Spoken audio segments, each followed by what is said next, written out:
நீங்கள் இப்பொழுது பார்த்துக் கொண்டிருப்பது ஒரு இளைஞனை அடித்து அவரது தலையில் காயத்தை ஏற்படுத்தி பொதுமக்களின் உதவியோடு அவரை ஒரு வாகனத்தில் ஏற்றிச் செல்கின்ற காட்சி. காவல்துறையினரால் அடித்து அவரது தலை உடைக்கப்பட்ட நிலையில் இரத்தம் சொட்ட சொட்ட வாகனத்தில் ஏற்றிச் செல்லப்பட்டுக் கொண்டிருக்கின்ற அந்த இளைஞனின் பெயர் ஹமீத் லெபை முகமது ஷாஹித். 2024 ஆண்டு ஜூன் மாதம் 14ஆம் தேதி காத்தான்குடி மீன்பிடி இலாகா வீதி அகமட் ஒழுங்கையில் வசித்து வந்த சித்திக் ஷிபானியா என்கின்ற 32 வயது பெண்ணின் மீது துப்பாக்கி தாக்குதலை மேற்கொண்டுவிட்டு அவரது நகைகளை களவாடி தப்பிச் சென்ற ஷாஹிதைத்தான் ஸ்ரீலங்கா காவல்துறை தண்டித்து இரத்தம் சொட்ட சொட்ட வாகனத்தில் ஏற்றி அழைத்துச் செல்கின்றது. இந்த காட்சியை அடிப்படையாக கொண்ட செய்தியையும் நீங்கள் பார்க்கின்ற போது இது ஒரு நியாயமான காரியம் போலவே உங்களுக்கு தோன்றும். குற்றவாளி கைது செய்யப்படுகின்றார், காவல்துறை தனது கடமைகளை செய்திருக்கின்றது என்கின்றதான செய்தி. ஆனால் நீங்கள் பார்ப்பதையும் கேட்பதையும் கடந்து பல உண்மைகள் இந்த காட்சியின் பின்னால் இருக்கின்றன.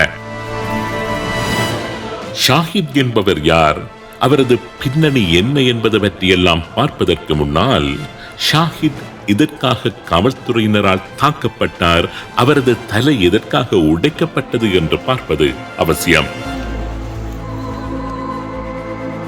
ஷாஹிதை கைது செய்வதற்கு செல்கின்றது காவல்துறை. காவல்துறை அவரை கைது செய்கின்ற தருவாயில் காவல்துறையில் சப் இன்ஸ்பெக்டர் தரத்தில் உள்ள அதிகாரியான முகமது ஷக்கி ஒரு இரும்பு கம்பியினால் ஷாஹிதின் தலையில் தாக்கி காயம் ஏற்படுத்துகின்றார். ஒரு அதிகாரி கோபம் கொண்டு ஒரு குற்றவாளி மீது தாக்குதல் நடத்தியதாக சாதாரணமாக பார்க்கின்றவர்கள் கண்களுக்கு தோன்றும். அதுவும் தவறு. உண்மையிலேயே ஷாஹிதை காப்பாற்றுவதற்காகத்தான் சப் இன்ஸ்பெக்டர் முகமது ஷக்கி ஷாஹிதை இரும்பு கம்பியினால் தாக்கியிருந்தார். காப்பாற்றுவதற்கு தாக்கினாரா? இது என்ன புதுக்கதை என்று நீங்கள் நினைக்கலாம். அதற்கு பின்னர் நடந்தது என்ன என்று பார்த்தால் உண்மை உங்களுக்கு புரியும். கைது செய்யப்பட்ட ஷாஹித் நீதவான் நீதிமன்ற நீதிபதியிடம் கொண்டு செல்லப்பட்டு அவரை காவல்துறை விசாரணை செய்வதற்கு அனுமதி கோரிய போது நீதிபதி அதற்கு அனுமதி வழங்கவில்லை. சந்தேக நபர் பலமாக தாக்கப்பட்டதால் அவருக்கு உடனடியாக மருத்துவ உதவி தேவைப்பட்டதை உணர்ந்த நீதிபதி 14 நாட்கள் வரை ரிமாண்ட் பண்ணி மட்டக்களப்பு சிறைச்சாலை உத்தியோகஸ்தர்கள் மூலம் வைத்தியசாலையில் அவரை அனுமதிப்பதற்கு உத்தரவு பிறப்பித்திருந்தார். இந்த சம்பவத்தில் ஷாஹிதை காவல்துறையினர் விசாரித்துவிடக் கூடாது என்கின்ற நோக்கத்தில் அவர் விசாரிக்கப்படுவதற்கு முன்னரேயே சப் இன்ஸ்பெக்டர் முகமது ஷக்கியினால் தாக்கப்பட்டது என்பது முற்றுமுழுதாகவே ஒரு நாடகம் என்று கூறுகின்றார்கள் காத்தான்குடி வாழ் மக்கள். அதாவது ஷாஹித் ஸ்ரீலங்கா காவல்துறையினரால் விசாரிக்கப்படுவதை ஒரு முக்கிய தரப்பு விரும்பவில்லை. ஷாஹித் விசாரிக்கப்பட்டால் பல உண்மைகள், பல ரகசியங்கள் வெளிவந்துவிடும். ஷாஹித் வாய் திறந்து விட்டால் கிழக்கில் இடம்பெற்ற பாரிய புலனாய்வு சதிகள் அம்பலத்துக்கு வந்துவிடும். அதனால்தான் ஸ்ரீலங்கா காவல்துறையின் விசாரணை பொறிக்குள் ஷாஹித் சென்று விடாமல் மிக கவனமாக அங்கிருந்து அப்பொழுது தப்புவிக்கப்பட்டார். இந்த பின்னணியில் இந்த ஷாஹித் யார் என்று காத்தான்குடி வாழ் மக்களிடம் விசாரித்த போது அதிர்ச்சிகரமான பல தகவல்களை அவர்கள் வெளியிட்டார்கள். இலங்கையில் நீதிக்கு புறம்பான படுகொலைகள் பலவற்றை செய்து வந்த ஸ்ரீலங்கா ராணுவ புலனாய்வு பிரிவின் கீழ் செயற்பட்ட ட்ரிப்போலி குழுவின் ஒரு முக்கிய உறுப்பினர் தான் ஷாஹித். காத்தான்குடி மற்றும் அதனை அண்டிய கிராமங்களில் இடம்பெற்ற மத பெரியார்கள், மாற்றுக் கொள்கைகளை பின்பற்றக்கூடிய முஸ்லிம்கள், முஸ்லிம் புத்திஜீவிகளின் கொலை, கொள்ளை, இனவன்முறை போன்றவற்றில் சம்பந்தப்பட்ட ஒருவர் என்றே ஷாஹிதை குறிப்பிடுகின்றார்கள் காத்தான்குடி வாழ் மக்கள். கடந்த வருடம் இடம்பெற்ற துப்பாக்கிச் சூட்டு சம்பவத்தில் ஸ்ரீலங்கா காவல்துறை சப் இன்ஸ்பெக்டரால் காப்பாற்றப்பட்ட அந்த ஷாஹித் நேற்று முன்தினம் மறுபடியும் கைது செய்யப்பட்டுள்ளார்.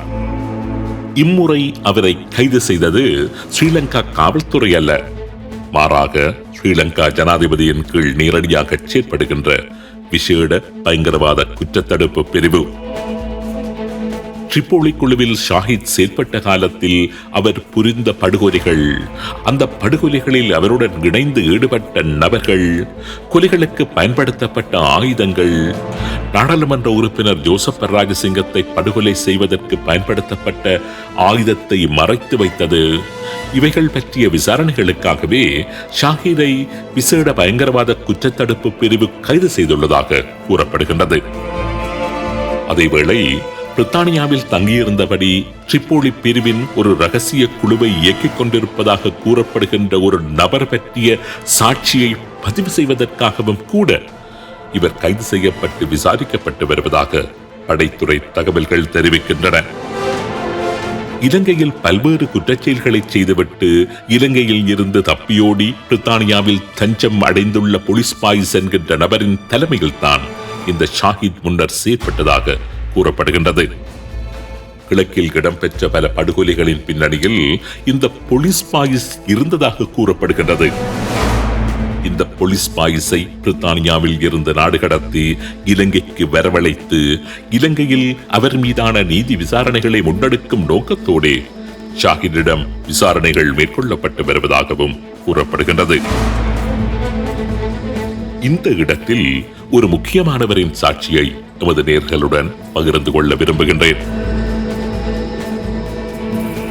பிரித்தானியா தப்பிச் சென்று தற்பொழுதும் ஒரு குழுவை வைத்து ரகசியமாக இலங்கையில் செயற்பட்டு வருவதாக குற்றம் சுமத்தப்பட்டு வருகின்ற போலீஸ் பாயிஸ், நேற்று முன்தினம் கைது செய்யப்பட்ட ஷாஹித், இவர்கள் அடங்கிய ட்ரிப்போலி குழுவில் முன்னர் செயற்பட்டு தற்பொழுது அரசு சாட்சியாக மாறிவிட்டுள்ள ஹுசைன் என்பவர் சில மாதங்களுக்கு முன்னர் ஐபிசி தமிழ் ஊடகத்திற்கு வழங்கிய அதிர்ச்சிகரமான தகவல்கள் சிலவற்றை இப்பொழுது உங்களுடன் பகிர்ந்து கொள்ள விரும்புகின்றேன்.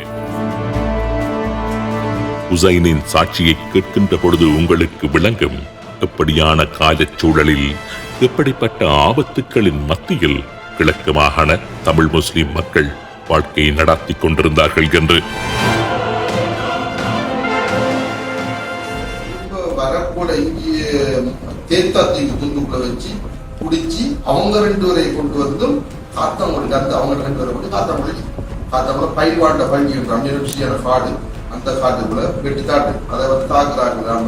போட்டு தாராக்கள் முனாஸ், கோபி, ஜவுகர், ரமீஸ், அசூல், ஏர்போஸ் பதுர்சம், ஏர்போஸ் பைரூஸ், பதுர்சமான், ஹலு ரமேஷ், லாக் ரியாஸ், இப்படி அடுத்தது வந்து ரியாஸ் என்று சொல்லி அந்த சகலாண்ட சகல வேலை திட்டங்கள், அதாவது என்னென்ன செய்யணும் மார்க்கத்தில் அந்த சொல்லணும் கொள்ளணும் மட்டும் வச்சிருந்தால்தான் அந்த ரியாஸ் இருக்கிறது. அவரை கடைசி இடத்துல எல்லா வேலை திட்டத்தையும் செய்து சகலாண்டத்தை குண்டு வலிப்பு அனைத்துக்கும் பிறகு டக்குன்னு ரியாஸ் என்ன செய்தாங்கன்னு சொன்னா தண்ணி மரம் சாப்பிட்டு இருந்தவரை கொஞ்சம் பாங்கண்டு கூப்பிட்டு அவரை தண்ணி மரம் காட்டு போட்டு தாண்டி சுழில தாண்டி தெரியும். அப்படி அடுத்தது வெள்ளவின் கடத்தல முற்றுமுழுதாக என்னோட பாரதம் இருந்து ஃபாய்ஸ், சிவா, சமுத்தி நவாஸ், இவங்க வெள்ளவின் கடத்தலுக்கு வருவாங்க. அதுல ஸ்மார்ட்டான நல்ல தைரியசாலியாக கவர்மெண்ட் சொல்லி அவங்கள கொண்டு வந்து ஏற்றிடுவாங்க. தேர்த்துவாங்க. ஒரு மனிதனை ஒரு மாடை இப்படி இழுத்து ஒரு டிராக்டர்லயோ ஓட்டோ இந்த மாடுகளை வச்சு கடையில் ஏற்றுறதுக்கு அதற்படா ஒரு மனிதன் நிறுத்தப்பட்டான். ஆனா அவ்வளவு விஷயங்களும் வந்து முற்றுமுழுதாக செய்யப்பட்டது பாகிஸ்தான். அப்படி இருக்கக்கூடாதான் ஒரு நாள் இந்த வெள்ளவேன்ல எல்டி வேலைன்னு சொல்லி போட்டு 680 SDF கேம்புக்கு பின்னால சிவன் கோயில் கிட்ட வச்சு ஒரு குவாட்டா ஓடி வந்தவரை சுடு என்று சொல்ல ஒருவன் சுட்டுட்டு அவரை சுட்டுக்க அவன் ஏறுதாரன், அவன் பாஞ்சு ஓடித்தான்.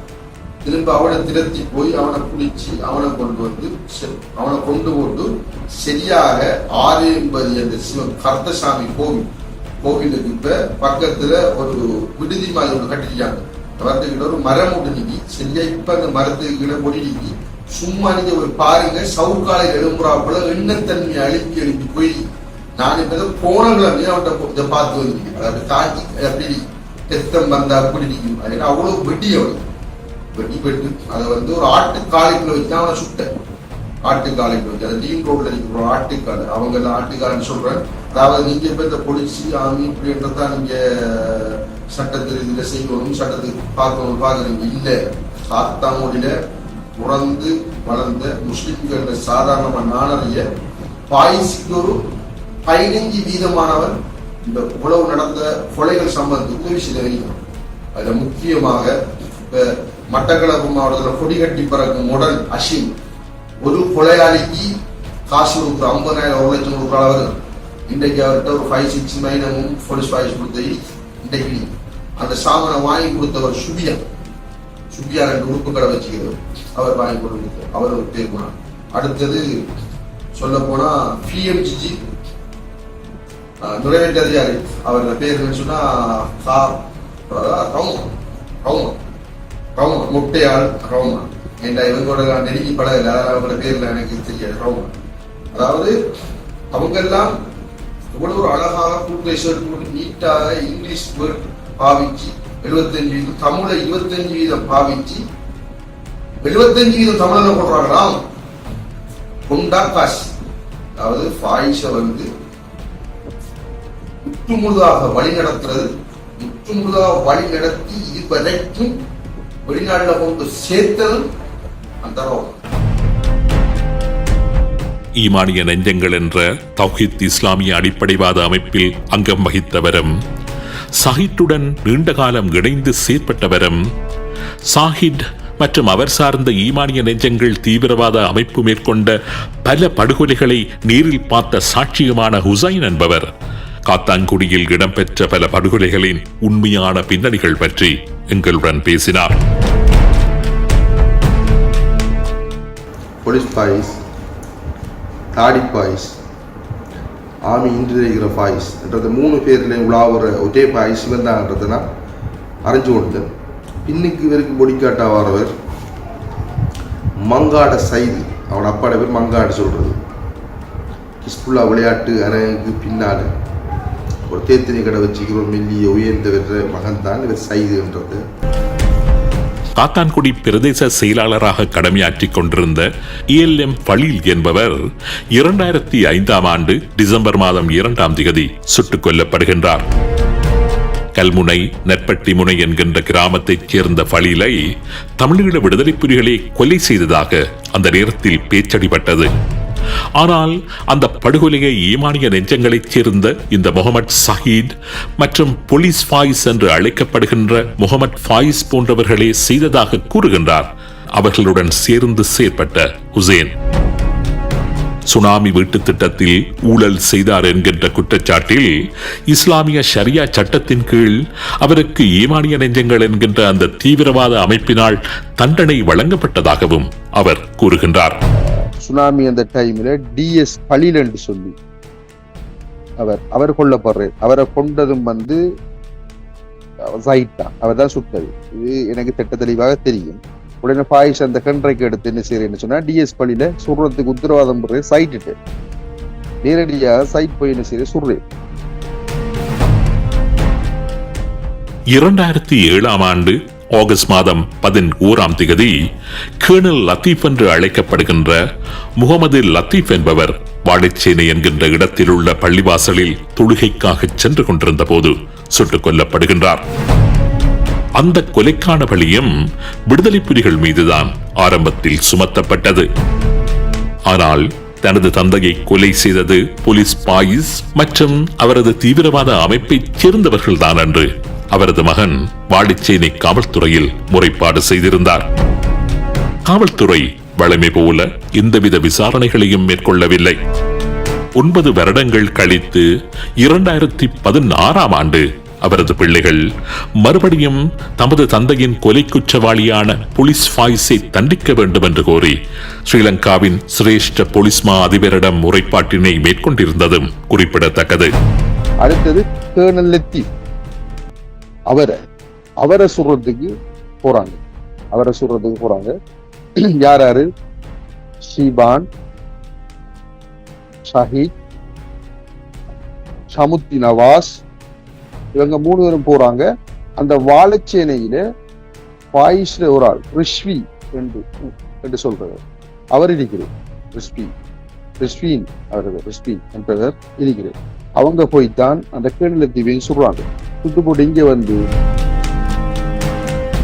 இஸ்லாமிய ஷரியா சட்டங்களை நடைமுறைப்படுத்துகின்ற அதே நேரம் கொலைகளுக்கான பழியை தமிழர் தரப்பின் மீது போட்டு தமிழ் முஸ்லிம் சமூகங்கள் மத்தியில் இனக்கலவரத்தை உருவாக்குவதும் போலீஸ் ஃபாயிஸ் மற்றும் முகமது சஹித் போன்றவர்களின் நோக்கமாக இருந்திருக்கின்றது. 2008 ஆண்டு மே மாதம் 22ஆம் தேதி தமிழ் மக்கள் விடுதலை புலிகள் என்ற தமிழ் அமைப்பைச் சேர்ந்த சாந்தன் மற்றும் விநாயகமூர்த்தி போன்றவர்கள் காத்தான்குடியில் வைத்து சுட்டுக் கொல்லப்படுகின்றார்கள். சாந்தன் என்பவர் தமிழ் மக்கள் விடுதலை புலிகள் அமைப்பின் 680 பொறுப்பாளராக செயற்பட்டவர். நண்பகல் 12 மணிக்கு காத்தான்குடியைச் சேர்ந்த நூற்றுக்கணக்கானவர்கள் முன்னிலையில் நடைபெற்ற படுகொலை. போலீஸ் ஃபாயிஸ், சஹீத் மற்றும் தற்பொழுது எங்களுடன் பேசிக் கொண்டிருக்கின்ற ஹுசைன் போன்றவர்கள் அந்த படுகொலையை செய்ததை நூற்றுக்கணக்கானவர்கள் நேரடியாக கண்டிருக்கின்றார்கள். அந்த படுகொலையை தொடர்ந்து தமிழ் மக்களுக்கும் முஸ்லிம்களுக்கும் இடையில் மிகப்பெரிய இனக்கலவரம் அங்கு ஏற்பட்டது. தமிழ் மக்கள் விடுதலை புலி உறுப்பினர்கள் உடனடியாக அங்கு மேற்கொண்ட பழிவாங்கும் நடவடிக்கையில் 5 முஸ்லிம்கள் சுட்டுக் கொல்லப்பட்டார்கள். சுமார் 3 மாதங்கள் அங்கு பதட்டம் நிலவியது. அந்த 3 மாதத்தில் 10க்கும் அதிகமான முஸ்லிம்கள் சுட்டுக் கொல்லப்பட்டதுடன் முஸ்லிம்கள் தரப்பில் 100 கோடிக்கும் அதிகமான சொத்துக்கள் சேதமாக்கப்பட்டன. போலீஸ் ஃபாயிஸ், ஷஹீத், ஹுசைன் போன்றவர்களே தனது கணவனை படுகொலை செய்ததாக கொல்லப்பட்ட சாந்தனின் மனைவியும் 680 பிரதேச சபைக்கு தலைவராக அந்த நேரத்தில் பதவி வகித்தவருமான கிறிஸ்டினா என்கின்ற பெண் காத்தான்குடி காவல் நிலையத்தில் முறைப்பாடு செய்திருந்ததும் குறிப்பிடத்தக்கது. அடுத்தது அதே சந்தர்ப்பத்தில் என்ன செய்யா டிஎம்பிபியை சேர்ந்த 2 பேர் ஆட்கள் வாராங்க, பஸ்கோல்ட்டு கிட்ட நிக்கிறாங்க. அந்த டிஎம்பி பஸ்கோட்டு கூட நிக்கக்குள்ள இவர் பிஸ்டலோட போய் அவங்களுக்கு சுடக்குள்ள அவங்க மாறி சுடுறாங்க. சுட்டோடனே இவர் இடது கால் குடையில வெடிப்படுது, படுது இங்க சைட்ல படுது, சைட்ல பட்ட உடனே அதை ஹாஸ்பிட்டலுக்கு கொண்டு போகாம வேற பக்கத்துகளில் வச்சு இவங்க சுகப்படுத்துறாங்க. அடுத்தது அதை சுட்டது சஹித், வெடி வாங்கினதும் சஹித் தான். 2007ஆம் ஆண்டு ஜூலை மாதம் 9ஆம் தேதி சித்திக் என்று அறியப்பட்ட அப்துல் ஹாசிம் அப்துல் நசார் காத்தான்குடி பீச் ரோட்டில் இரவு 7 மணிக்கு பலர் முன்னிலையில் காத்தான்குடி முச்சக்கர வண்டி ஓட்டுநர்கள் சங்க கூட்டத்தில் கலந்து கொண்டிருந்த போது போலீஸ் ஃபாயிஸ் மற்றும் சித்திக்கினால் பகிரங்கமாக சுட்டுக் கொல்லப்பட்டார். அந்த கொலையையும் அங்கிருந்த ஏராளமானவர்கள் நேரில் பார்த்திருக்கின்றார்கள். ஆனால் வழமை போலவே ஒழுங்கான விசாரணைகள் அங்கு மேற்கொள்ளப்படவில்லை. மேலதிக கொலைகளை தடுப்பதற்கான நடவடிக்கைகளும் எடுக்கப்படவில்லை. அடுத்தது அதே இடத்துல தான் மொடனுக்கு முன்னுக்கு ஒரு ஆட்டோ மீட்டிங் ஒன்று நடந்தது. அந்த மீட்டிங்ல சித்திக் என்றவர் ஆட்டோக்குள்ள இருந்தது. அவருக்கும் இந்த போலீஸ் பாய்ஸ் அவர்களுக்கு முரண்பாடுகள் இருந்துருக்கு. சமய கலாச்சாரம் இந்த ஈமானியம் உடைய என்ன செய்யறேன்னு சொன்னா ஷிபானும் ஷைதும் ஷிபான் அவர்கிட்ட அவர் சித்திக்க சுடுறேன், ஷிபான் சுடுறேன், அவர் கிட்டத்தட்ட சொல்றேன், சைட் நிக்கிறேன் பக்கத்துல. காத்தான்குடி பிரதேசத்தில் படுகொலைகள், குற்றச்செயல்கள் போன்றவற்றில் ஈடுபட்டு வருகின்ற ஈமானிய நெஞ்சங்கள் என்கின்ற தீவிரவாத அமைப்பை பற்றி காத்தான்குடி வாழ் மக்களிடம் பேசிய போது சுன்னத்துல் ஜமாத் மற்றும் வஹாபிசம் என்கின்ற கோட்பாடுகளின் அடிப்படையில் காத்தான்குடியில் இருக்கின்ற 2 இஸ்லாமிய மத பிரிவுகளுக்கு இடையிலான கருத்து மோதல்களின் அடிப்படையில் உருவாக்கப்பட்ட ஒரு அமைப்புத்தான் ஈமானிய நெஞ்சங்கள் என்கின்ற அமைப்பு என்று கூறுகின்றார்கள். ஈமானிய நெஞ்சங்கள் வஹாபிச அடிப்படைவாத கருத்துக்களை தமதாக கொண்டிருப்பதுடன் ஷரியா சட்டத்தை முதலில் காத்தான்குடியிலும் அதனைத் தொடர்ந்து படிப்படியாக இலங்கை முழுவதிலும் நடைமுறைப்படுத்துவதை நோக்கமாக கொண்டு செயற்பட்டு வருகின்றவர்கள் என்றும் கூறினார்கள். ஈமானிய நெஞ்சங்கள் சொன்னா இங்க காத்தான்குடியில பல கொள்கைகளை பின்பற்றுறவங்க இருக்கிறாங்க. ஒவ்வொரு கொள்கைகள் சுன்னி முஸ்லீம் இப்படி தௌஹீத் கொள்கையில தௌஹீத்லயும் பல கொள்கைவாதி இருக்காங்க. அதுல பாய்ஸ் ஒரு தௌஹீத் கொள்கைவாதி. அவருக்கு எதிராக வந்து எதையாவது ஏதாவது பள்ளி வாயில ஒரு சிறப்பு நிகழ்ச்சி எது நடந்தா அவருக்கு அது பிடிக்காது. எந்த விதத்திலையும் ஆக்களை போட்டு அவர் அடிச்சோ உடைச்சோ இதோடு அதே மாதிரி ஒன்றை செய்தவர் தான் அந்த நோன்பு 16 திராவியா தொழுது கொண்டிருக்க கூட தான் அவர் என்ன செய்திருந்தார், ரைட் என்றவர் அனுப்பி கிரனேட் அடிக்கிறேன். 11 பேர் அதுல காயம், அதுல 11 பேர் காயம். அதுக்கு பிறகு என்ன நடக்குதுன்னு சொன்னா அப்படி ஒன்றதுல வந்து நோம்பு 16 நோம்பு 17 என்ன செய்யறேன்னு சொன்னா பதுர் யுத்தம் என்று சொல்லிதான் ரவுப் மோலையிற பள்ளி வாயிலுக்குள்ள ஆட்கள் பொடியும் செட்டு எல்லாத்தையும் பொய்ய சொல்லி கூட்டி எடுத்து போட்டு அடிச்சு சுட்டு அவ்வளவு அப்படி சித்திரவதை செய்து ஒரு கலவர பூமி, அதாவது யுத்தம் பூமி மாதிரி தான் இருந்துச்சு அந்த டைம்ல.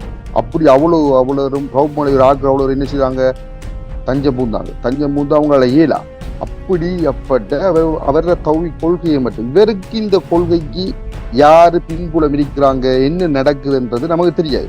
நாம இதையும் கேட்டோம் என்று சொன்னா ஏதோ எங்களுக்கு தான் ஆபத்து. என்ன செய்யற விஷயம் தெரியாம இவர்கிட்ட வந்துட்டான். அவர் பார்க்கறதுக்கு நல்லவர் போலதான் இருப்பார், ஆனா அவர் வந்ததுக்கு பிறகுதான் இவர் செய்த கொலை. இவருக்கு இது மட்டும் இல்ல, அவரு மட்டக்களப்பு மாவட்டத்தில் அவர் செய்த கொலைக்கு கணக்கே இல்லை. அவர்தான் அதாவது எப்படின்னு சொன்னா ஏதாவது ஒரு பிரச்சனை நடத்தும்னா முஸ்லிம்கள் இனவாதத்திலையும் கொள்ளுவேன், தமிழாக்களையும் கொள்ளுவேன். அவர் தனிப்பட்ட ரீதியில இவர் இந்த ஈமானிய நெஞ்சம் என்று சொல்லி இவர் செய்த குற்றங்கள் அனைத்தும் இதான். காத்தான்குடி கிராமத்தில் இந்த ஈமானிய நெஞ்சங்கள் என்கின்ற தீவிரவாத மத அடிப்படைவாத அமைப்பினாலும் போலீஸ் ஃபாயிஸ் மற்றும் சித்திக் போன்ற நபர்களினாலும் மேற்கொள்ளப்பட்டதாக கூறப்படுகின்ற படுகொலைகள் எண்ணிலடங்காதவை. அவைகள் பற்றி பேச புறப்பட்டால் பல அத்தியாயங்களை அதற்கென்றே ஒதுக்க வேண்டியிருக்கும். இந்த படுகொலைகள் சம்பந்தமா நான் நேரடியா அவங்களோட போறேன்.